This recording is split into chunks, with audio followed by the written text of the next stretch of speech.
If you want to blow up all of your enemies' cards, this is how to play my Wiccan artillery build. You don't have to watch the entire video, but here's going to be a whole bunch of different games of me navigating different scenarios with this deck. Enjoy.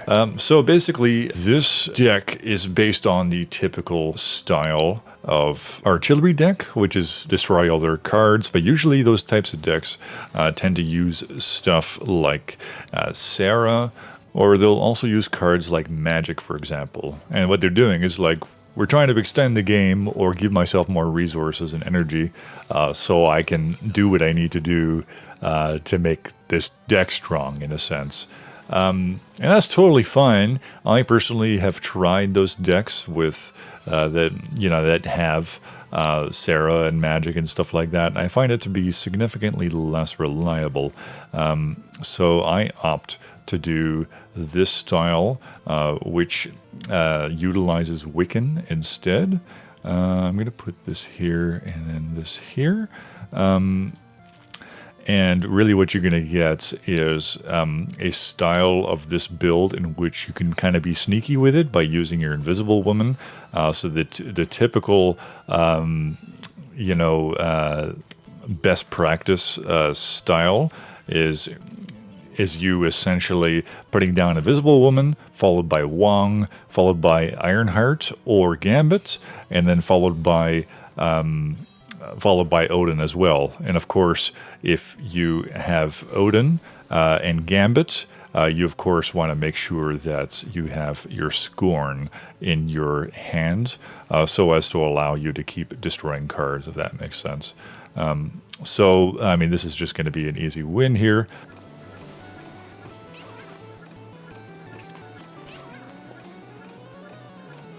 All right, very nice. Victory.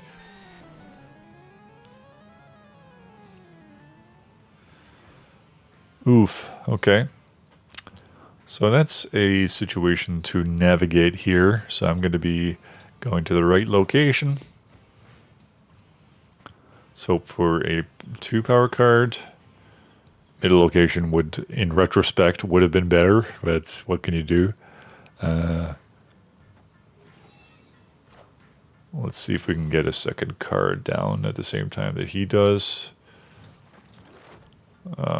Is indeed the case that we can do that. And it's going to be nice because we can go Wong, Odin. And so long as we have Scorn in our hand, we'll be able to destroy all of his cards. And again, the order in which you place the cards after Invisible Woman, it's technically better to do Wong first before Gambit or Ironheart, but technically this is perfectly okay. This is perfectly okay. It's just not perfectly ideal in most cases, but if you need to ensure that you get your Wiccan, do it. Okay. So yeah, we're going to be able to get that stack no matter what. I don't think I'm going to double proc my Wiccan with Absorbing Man in this instance. I think it just doesn't make sense. I'm going to instead focus on... I'm going to go... however, let me just do the math here for a second. So we get a double proc there. So that's going to be 4 additional power, including... then we're going to do... That's going to be more than 10 power. We'll be able to do that. Yes, we're going to be able to get everything off. So, yeah, I did the math there. We should be able to place down Wong and Odin next turn, and we get more overall power by doing it this way. Nice. There's the double proc. Blammo. Nice. Red Skull gives us a little extra power there. Nice. Boom. Boom. And it is GG. Bro, chill. Yeah. Unfortunately, I will not be chilling on bro in this instance. I do apologize, my guy. And yeah. Yeah, he's got 7 cards, and I will be destroying approximately 6. So, do the math. I'm sorry. I'm sorry, my son. I have sinned.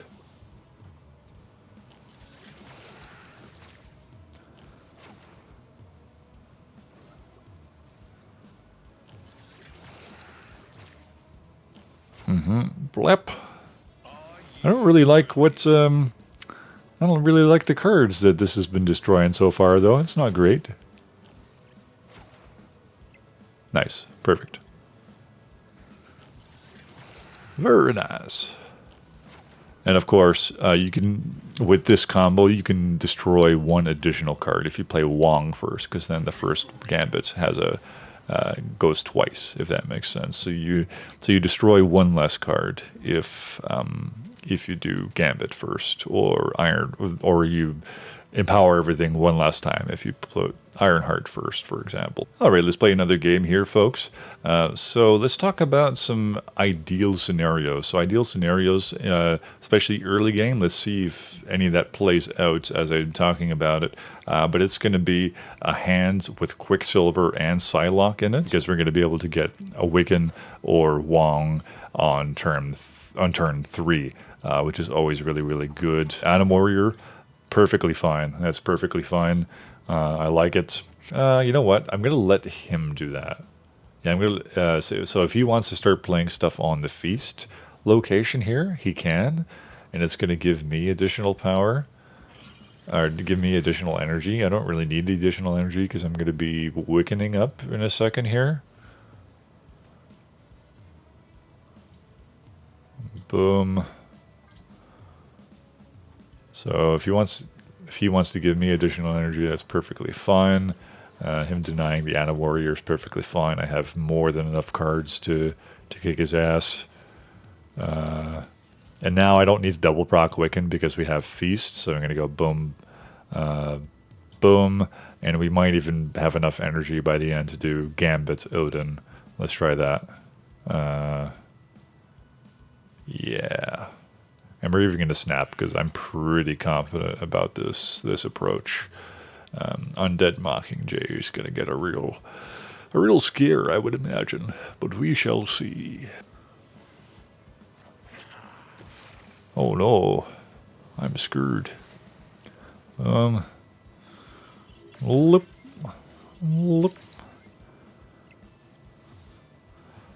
So if this works out the way I imagine, it's going to be a pretty ideal scenario.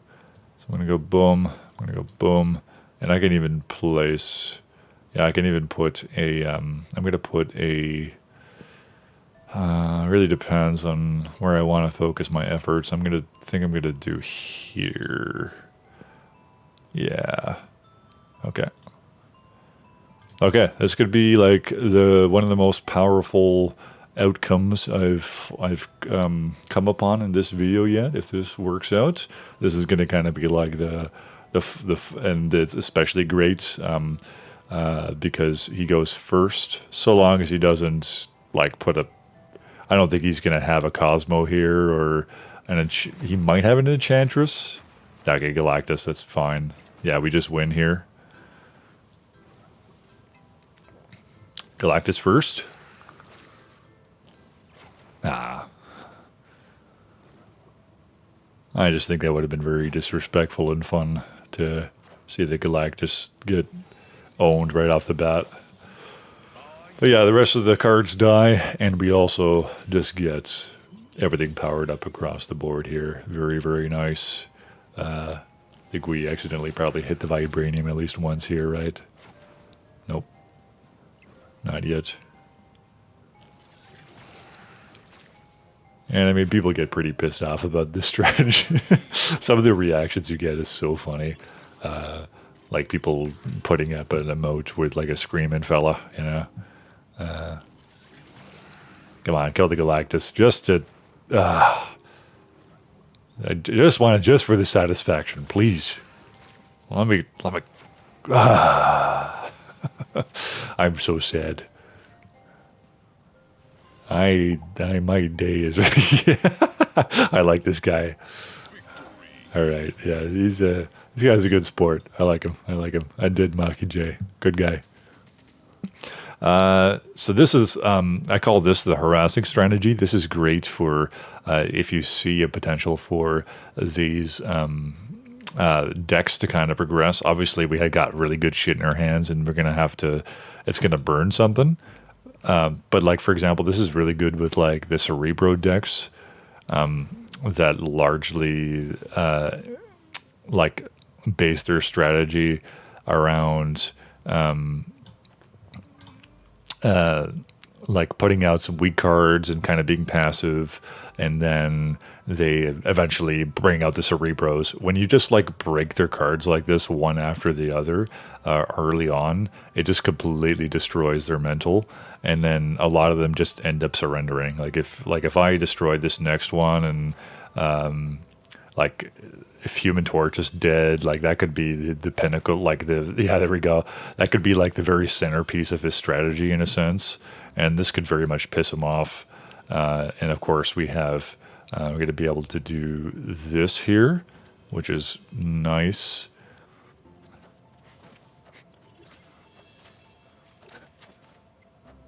All right, so he's not going to be able to play anything here. I suspect that this is just GG. We'll see. Let's see if the harass strategy paid off here. It's very good into certain comps. It could end up to be the case that it wasn't the right play in this instance, but I think it was, especially because we kind of had a really weak early game where we couldn't spend our energy properly. Let's see what happens. All right, this is going to be whatchamacallit, right? Is this Heimdall? Yeah, okay, right. Yeah, nice. Okay, so there's an instance of the harass strategy. So that one's a good one. It can be kind of hit and miss, but like it's especially good. Like if somebody puts out like a really pivotal card to their strategy and you destroy it on turn 3, a good portion of them will surrender, and that's one of the biggest strengths of this deck too. Is like the sheer amount that people surrender against you is hilarious. So I'm going to play this here just because it will banish one of his cards. Kind of breaking that typical idea that I've been kind of putting across, that like if the first location is, oh, nice, MODOK, nice. So oh man, and he's destroyed a pivotal card for me too, which is kind of annoying. But yeah, we got his MODOK there. That's quite nice. Let's hope we get no, we don't get a 2-power card, unfortunately. Not ideal. But we're going to be able to get Phastos off here. Should we do it again? Man, you know what? I think it's. I think there's like we don't really have that much here of like importance. If we had Odin and Wong and stuff like that in our possession, I would be a little worried to do this. Okay, perfect, awesome. And I mean, yeah. And yeah, I think we're just going to keep doing the harass strategy, to be completely honest, because once again, we don't really have anything here of ridiculous value. Another option there could have been, I could have put it into one of these locations. Okay, Ironheart being removed there is not perfectly ideal. But now I'm going to start putting things in other locations. Boom, boom, boom. And then I'm just going to place Odin here, and I'm going to get 2 cards off. Hopefully I get Scorn this upcoming turn. And I mean, he must be pretty tilted, to be honest. Even if we don't get Scorn here, we will certainly... oh man, you know what? Because we got Khonshu from this guy, we might even be able to, yeah. Because like, I mean, there's a variety of cards that got discarded via our Gambit and Absorbing Man. It'd be kind of funny to do that, but I think, of course, the smartest strategy here is just going to be to do this. To be honest. So let's let's see if 2 times in a row the harass strategy works out for us. Oh yeah, then we also destroyed his Modoc already. So particularly good chance that he's not going to be able to get a whole ton of power on his Morbius and Miek. I don't know how to pronounce that name, to be honest. I never say it out loud. What do you got, buddy? Hopefully we get rid of Dracula here. I don't think it's going to be... Yeah, nice. It's like I could tell the future. Cone shoe. Get cone shoed. Morbius? Look at that. I got that shit on for real. Absolutely I do. Nice. So this guy must be tilted. Like, that guy must be tilted. This guy's turning the game off after that, for sure. I feel kind of bad, to be honest. So generally speaking, Shadowlands, an option here is always I could do Quicksilver, followed by Atom Warrior. And I think I will, in this case. Very non-preferable space. As you can see, people typically don't put stuff here, and they don't expect you to put stuff there either. So I'm going to take advantage of that.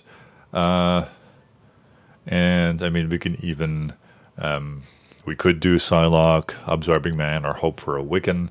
I am going to do this. I won't get the proc right off the bat, unfortunately, because it has to take up one. Okay, yeah, he's not catching on that this is playing into my favor. Looks like we probably have a Cerebro build here, if I was to guess. No, definitely not, though, because it's America Chavez. Okay, so we're not going to be able to do a Gambit angle here, likely, just due to what's going on over here. So I will just kind of burn him and hope that one of these guys doesn't get burnt, and one of these guys will. This is kind of the stuff you have to do every now and again with this strategy. And like, even you could still win, like if our Wong goes here, for example, you could... Okay, perfect. But, like, you can win without these cards a good portion of the time. It's just harder. Okay, perfect. Yeah, we're going to go here, and we're going to hope for our Ironheart. That's going to be our best situation for winning because of this Wakanda space here. Oh, okay. I mean, this is pretty good. So we can do this, and then double proc on this. So we're going to have significantly more energy, +4. Boop. Boop. For the final turn. Come on, Ironheart. Yeah, there we go. Perfect. Awesome. We're going to snap it.